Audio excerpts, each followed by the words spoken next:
Hi, today let's talk game theory and how it could help us to answer the moral question, why should we be nice?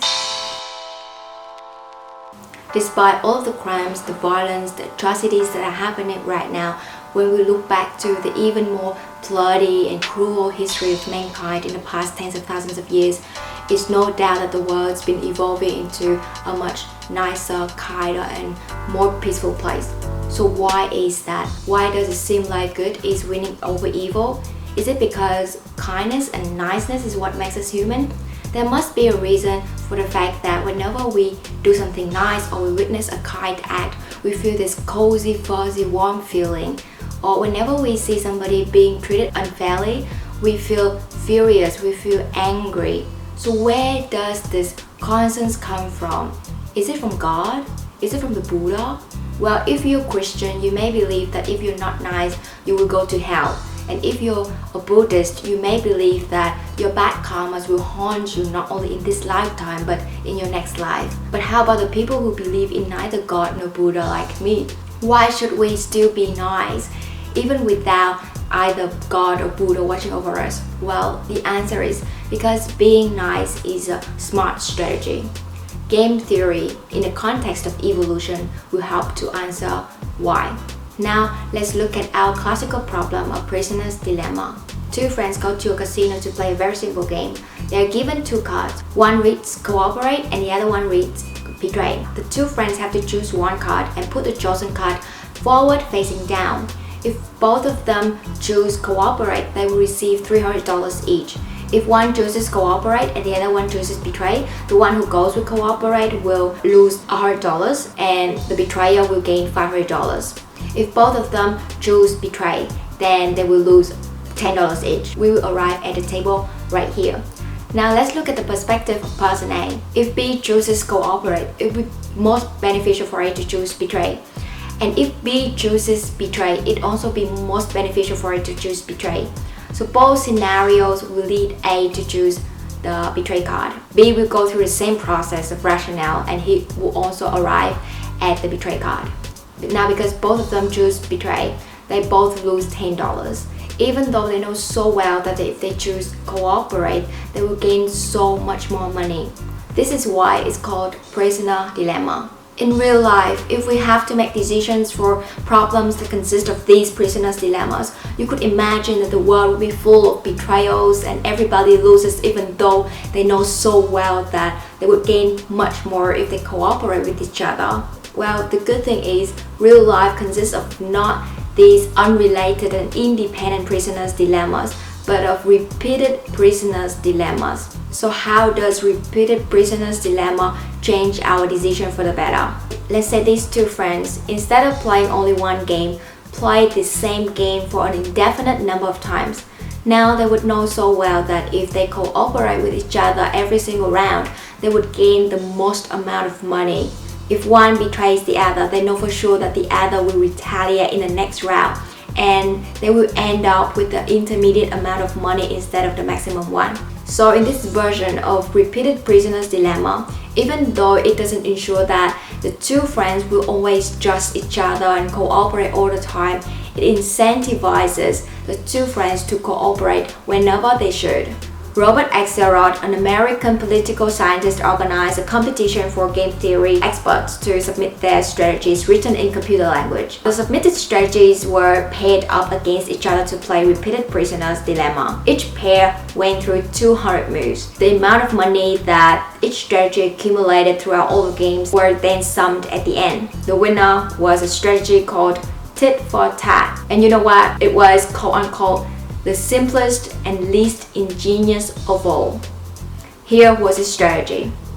Its first move is always cooperate, and after its first move, it copies the opponent's previous move. That's it. There were other strategies that similar to tit for tat but didn't score as high. Tit for tat and its cousins were recognized as nice because they were never the first to betray. More interestingly, out of all strategies, half were nice and half nasty. Nasty were those that betrayed without being provoked, and the nicest ones scored the highest, whereas the nastiest ones scored the lowest. In the second competition, instead of setting 200 moves, there was no fixed number of moves. And again, tit for tat was the winner, and the nice ones did much better than the nastier ones. In the third competition, the winning moves, instead of gaining money, gained offspring. So this version of the game attempted to replicate evolution, and after 1000 generations, when a stable state was achieved, again, tit for tat was dominant. So from these experiments, we could conclude that being nice to other people would bring the most utility to us and ensure sustainability over time. So beyond the definite black and white answer that being kind is the right thing to do, or beyond the good feeling that we feel whenever we act kindly, in the most plain perspective of self-interest and rationality, kindness is a winning strategy. Or in other words, it works. It works in an environment where the players care about their future, and it works in an environment where we have to deal with each other on multiple occasions until we don't know when. You may ask why I brought up such I would say primitive question. Hasn't humanity progressed so far from this question already? Does it go without saying that we should be nice to each other? And even when you haven't heard about game theories or these experiments, you may already know that it makes sense not to be a jerk. Yeah, you're right. Kindness is a notion that I believe all of us have agreed upon for a long time, and there's no problem to be solved here. I brought this question up because I want myself, and hopefully you as well, will start to practice asking these kind of questions more often. The questions of what we should do and should not do would no longer be optimally and sufficiently answered by the Bible or the Quran or the ancient text from the Buddhist, and we would soon no longer be able to rely on our guts to tell us what's right and what's fair. The world is evolving into a more peaceful place, and at the same time becoming more complicated and interconnected that our primitive brain cannot catch up with. Yuval Noah Harari, the author of Sapiens, discussed how in the future we may soon have to head-on deal with philosophical problems such as the trolley dilemma, since it will soon be incorporated into the algorithm of driverless cars. Should the car steer the wheel to kill the pedestrian and save its owner, or should it save the pedestrian and kill its owner? Or in the presence of AI that could potentially jeopardize a lot of developing countries where their cheap labor could no longer compete with AI, should it be the responsibility of the developed countries that are ripping up all the profits from AI to take care of their lag behind fellows?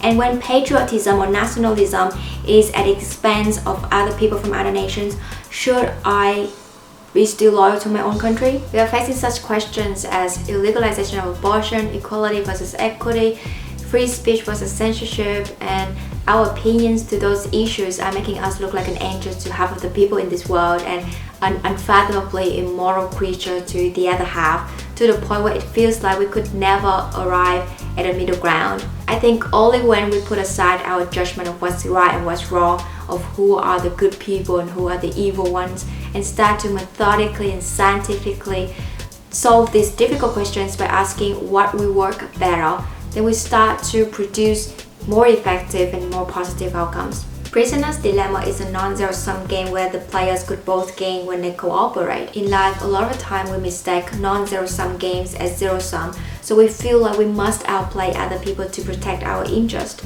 And consequently, we end up putting ourselves in a worse off position without even knowing. So be smart and be kind.